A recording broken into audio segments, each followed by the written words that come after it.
بسم اللہ الرحمن الرحیم الحمد للہ رب العالمین اللہم صلی علی محمد وعلی آلہ وصحبہ وبارک وسلم. اما بعد، احادیث کے وضع اور گڑھنے کے کام کو ختم کرنے کے لیے اور صحیح اور معتبر حدیثوں کو جاننے کے لیے اور امت کو ان سے واقف کرانے کے لیے صحابہ کرام کے آخری دور میں 3 چیزیں شروع کی گئی تھی. امام مسلم رحمۃ اللہ علیہ اپنی اگلی روایات میں انہی 3 چیزوں پر روایات پیش کر رہے ہیں. نمبر 1، اسناد حدیث، یعنی حدیث سند کے ساتھ بیان کر کہ بیان کرنے والے نے، راوی نے کس سے سنا، پھر مروی عنہ جس سے بیان کیا جا رہا ہے اس نے کس سے سنا. اس سے فائدہ یہ ہوا کہ بے احتیاطی کے ساتھ حدیث بیان کرنے کا جو سلسلہ ایک چل پڑا تھا وہ کم ہو گیا. دوسری چیز، اسناد حدیث کے بعد دوسری چیز جو شروع کی گئی وہ نقد روات، یعنی روات کی جانچ پڑتال، ان کو پرکھنا کہ کون راوی سچا ہے کون جھوٹا ہے، کسے بات اچھی طرح یاد رہتی ہے اور کون کچا ہے، کس کا کس سے سماع ہے، سننا ثابت ہے اور کس سے نہیں، تاکہ ثقہ حافظ کی وہ حدیث قبول کی جائے جس کی سند بظاہر متصل ہے اور باقی روایتوں کے بارے میں احتیاط برتی جائے. اور تیسری چیز جو صحابہ اکرام کے آخری دور میں شروع ہوئی، اکابر سے احادیث کی توثیق، یعنی صحابہ کبار تابعین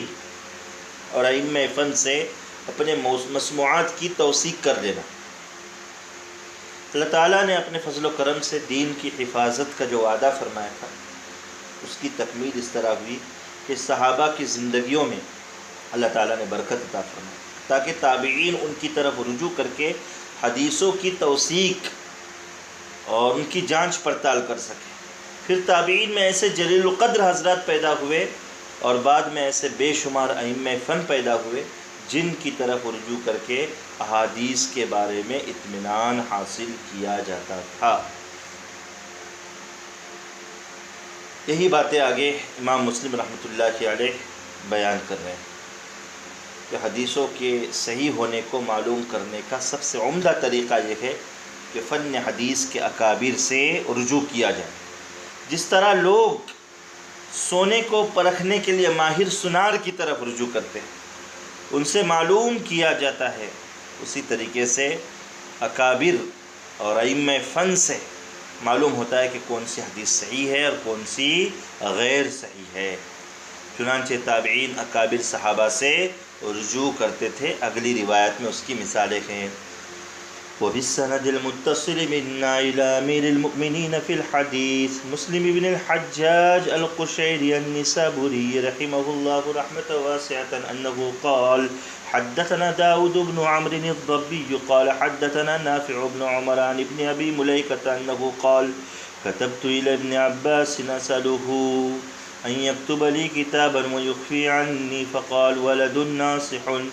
أنا أختار له الأمور اختيارا وأخفي عنه. قال فدعا بقضاء علي رضي الله تعالى عنه فجعل يكتب منه أشياء ويمر به الشيء فيقول والله ما قضى بهذا علي إلا أن يكون ضلا. طائف کے مشہور قاضی اور تابعی عبداللہ بن عبید اللہ بن ابو ملیکہ فرماتے ہیں میں نے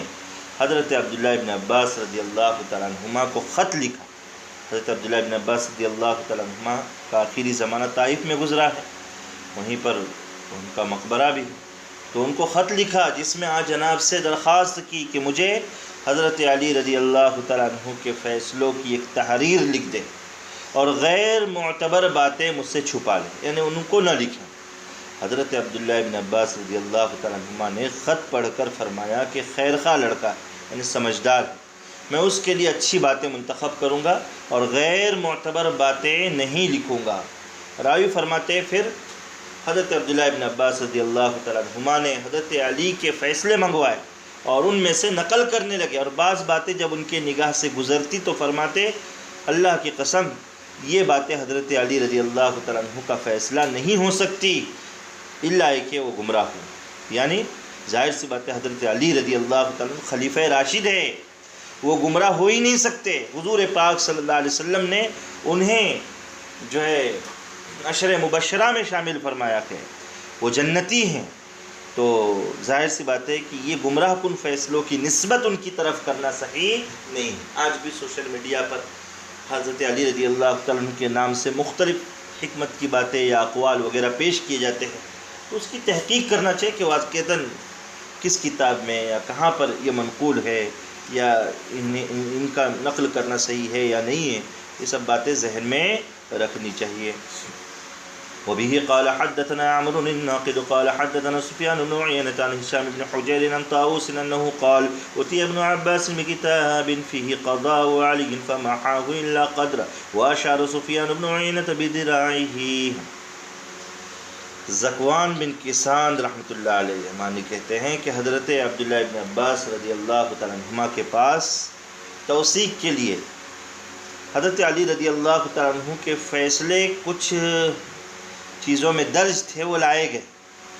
حضرت عبداللہ ابن عباس رضی اللہ تعالیٰ عنہما نے وہ ساری تحریر مٹا دی، مگر اتنی یعنی تھوڑی سی باقی رکھی۔ سفیان بن عیینہ رحمۃ اللہ علیہ فرماتے ہیں کہ نے اپنی ذرا یعنی کوہنی سے بیچ کی انگلی تک کا حصہ اس سے اشارہ کرتے کہا کہ ایک ہاتھ تحریر باقی رکھی، باقی مٹا دی، کیونکہ اتنی ہی صحیح تھی اور باقی سب موضوعات کے قبیل سے تھی۔ زمانے قدیم میں تحریر لمبائی میں لکھتے تھے، دیکھا ہوگا، اس کو گول لپیٹ لیتے تھے، اسے ہی سجل کہا جاتا تھا، سجل اسے ہی بولتے تھے، لمبائی میں لکھ کر اسے سجل، جیسے نکاح کی سجل ہمارے یہاں پر کہا جاتا ہے اس طریقے سے۔ وبه قال حدثنا حسن بن علي الحلواني قال حدثنا يحيى بن آدم قال حدثنا ابن إدريس عن الأعمش عن أبي إسحاق قال لما حدث تلك الأشياء بعد علي رضي الله تعالى عنه قال رجل من أصحاب علي رضي الله تعالى عنه قاتلهم الله أي علم أفسدوا۔ ابو اسحاق سبیعی رحمۃ اللہ علیہ فرماتے ہیں کہ حضرت علی رضی اللہ تعالیٰ عنہ کی وفات کے بعد جب لوگوں نے وہ چیزیں ایجاد کی تو حضرت علی کے ایک شاگرد نے، جن سے پوچھا گیا کہ کیا یہ حضرت علی نے کہی ہے، کہا کہ قاتلہم اللہ، اللہ غارت کرے ان لوگوں کو، کیسا علم حضرت علی کا انہوں نے بگاڑ دیا۔ حضرت علی کے بارے میں اللہ کے رسول صلی اللہ علیہ وسلم نے فرمایا تھا مدینۃ العلم وعلی بابھا، علی اس کے دروازے میں، علم کا شہر۔ تو حضرت علی تاریخ میں ایک ایسی شخصیت گزرے کہ روافض اور شیعوں نے حضرت علی کی طرف غلط باتوں کو منسوب کر کے ان کے علم کو برباد کرنے کی ناکام کوشش کی۔ وبه قال حدثنا علي بن خشم قال أخبرنا أبو بكر يعني بن عياش قال سمعت المغيرة يقول لم يكن يصدق على علي في الحديث عنه إلا من أصحاب عبد الله بن مسعود۔ مغیرہ ابن مقسم ضبی فرماتے ہیں کہ حضرت علی سے حدیثیں روایت کرنے میں لوگ بہت کم سچ بولا کرتے ہیں، مگر حضرت عبداللہ ابن مسعود رضی اللہ عنہ کے تلامذہ، یعنی وہ تلامذہ اگر بیان کرتے تو وہی حضرت علی کی صحیح روایات کو بیان کرتے۔ تو دیکھیے ان روایات سے پتہ چلا کہ سلف صالحین اکابر صحابہ سے اور دوسرے لوگوں سے توثیق کرتے تھے کہ واقعتاً یہ چیز صحیح ہے کہ نہیں حدیث کے باب میں، تو یہ چیز پتہ چلی۔ آگے وضع حدیث کا مقابلہ کرنے کے لیے اور صحیح حدیثوں کی حفاظت کے لیے دوسری تدبیر جو اختیار کی گئی، اس کے بارے میں امام مسلم رحمۃ اللہ علیہ روایت پیش کر رہے ہیں، یعنی روایت کی جانچ پڑتا کہ روایت کی جانچ پڑتا۔ وبه قال حدثنا حسن بن ربيع قال حدثنا حماد بن زيد عن أيوب هشام عن محمد قال وحدثنا فضيل عن هشام قال وحدثنا مخلد بن حسين عن هشام عن محمد بن سيرين أنه قال إن هذا العلم دين فانظروا عمن تأخذون دينكم۔ امام محمد بن سیرین رحمۃ اللہ علیہ، جو امام تعبیر رویا کے نام سے مشہور ہے، فرماتے ہیں یہ فن حدیث دین ہے، بس دیکھو تم کس سے اپنا دین حاصل کر رہے ہو، آنکھ بند کر کے کسی سے بھی حدیث نہ لیا کرو، کیونکہ احادیث محض علم نہیں ہے بلکہ دین کا اہم حصہ ہے، بس اگر غلط حدیث قبول کرے گا تو اپنا دین برباد کر دو۔ اس لیے راوی معتبر ہے یا نہیں یہ تحقیق ہونا انتہائی ضروری ہے۔ وبه قال حدثنا أبو جعفر محمد بن الصباح قال حدثنا إسماعيل بن سكري عن عاصم بن أحول عن ابن سيرين رحمه الله أنه قال لم يكونوا يسألون عن الإسناد فلما وقعت الفتنة قالوا سموا لنا رجالكم فينظر إلى أهل السنة فيؤخذ عنهم وينظر إلى أهل البدع فلا يؤخذ حديثهم. ابن سیرین رحمۃ اللہ علیہ فرماتے ہیں کہ سلف حدیث کے بیان کرنے والوں سے سند معلوم نہیں کرتے، یعنی صحابہ ہو، مگر جب فتنہ رونما ہوا، یعنی غلط باتوں کی نسبت کی جانے لگی اور جنگ صفین میں شیعیت خارجیت شباب پر آ گئی تو انہوں نے حدیث بیان کرنے والوں سے پوچھنا شروع کیا کہ اپنی سند بیان کرو، تاکہ اہل سنت والجماعت میں سے راوی ہے تو ان کی حدیثیں قبول کی جائے اور بقیہ روات کی حدیثوں کو جو ہے چھوڑ دیا جائے. وبه قال حدثنا اسحاق بن ابراهيم الحنظلي قال اخبرنا عيسى وهو بن يونس قال حدثنا سعيد عن سليمان بن موسى قال لقيت طاووسا فقلت حدثني فلان كيت وكيت قال ان كان صاحبك مريجا فخذ عنه. سلیمان رحمۃ اللہ علیہ کی ملاقات ہوئی امام طاووس. انہوں نے پوچھا امام طاووس سے توثیق کے لیے کہ مجھے فلاں شخص نے یہ حدیثیں بیان کی. امام طاووس نے فرمایا کہ اگر تمہارا استاذ پر ہے، یعنی علم سے آراستہ ہے، ثقہ ہے، ضابط ہے، متقن ہے، دینداری اور اس کے علم و معرفت پر تمہیں اعتماد ہے تو اس کی حدیثیں لو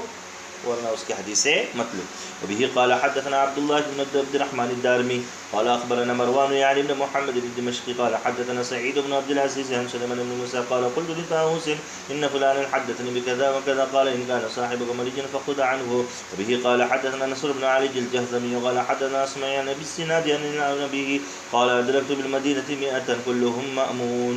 ما يؤخذ عنهم الحديث يقال ليس من اهله. بڑے جلیل القدر تابعی ہے ابو الزناد عبداللہ بن ذکوان رحمۃ اللہ علیہ فرماتے ہیں کہ میں نے مدینہ شریف میں ایسے سب حضرات کو پایا جو سب جھوٹ سے محفوظ تھے، صوفی صافی لوگ تھے، اچھے لوگ تھے،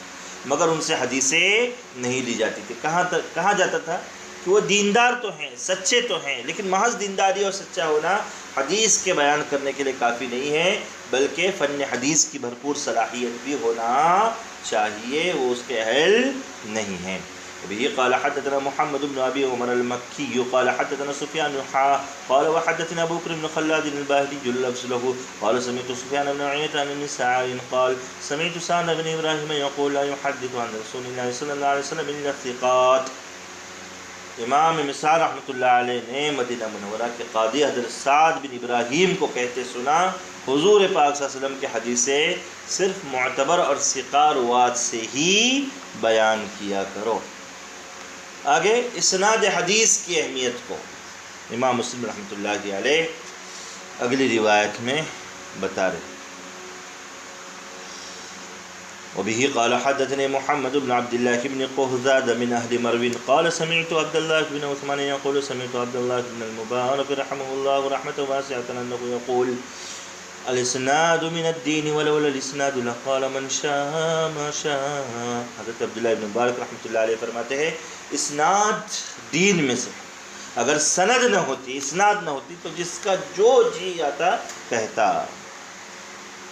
جس کا جو جی آتا بیان کر دیتا. اس لیے اسناد بیان کرنا چاہیے حدیث سے پہلے. تو اسناد ہی ہے جو جھوٹوں کے منہ میں لگام ڈالتی، جو جھوٹوں کے منہ میں لگام ڈالتی.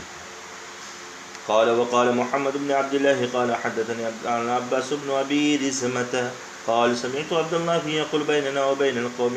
القوائم يعني الاسناد. امام مسلم رحمۃ اللہ علیہ فرماتے ابن قہزاز نے فرمایا، انہوں نے کہا مجھ سے عباس بن ابی رزمہ نے بیان کیا ہے، وہ کہتے ہیں کہ میں نے ابن مبارک کو کہتے ہوئے سنا ہمارے اور لوگوں کے درمیان میں پائے ہیں، پائے اس کو کہتے ہیں پلر. وہ اسناد کو مراد لے رہے تھے، یعنی اسناد ہے تو یعنی حدیث حضور صلی اللہ علیہ وسلم سے ہم نے خود نہیں سنی ہے بلکہ صحابہ نے سنی ہے، اور صحابہ کا دور ہم سے دور ہے، جس تک ہم واسطوں کے ذریعے سے ہی پہنچ سکتے ہیں. اور انہی واسطوں کو پائے، سیڑھی، پلر، مضبوطی کہا جاتا ہے، انہی واسطوں کو کہا جاتا ہے۔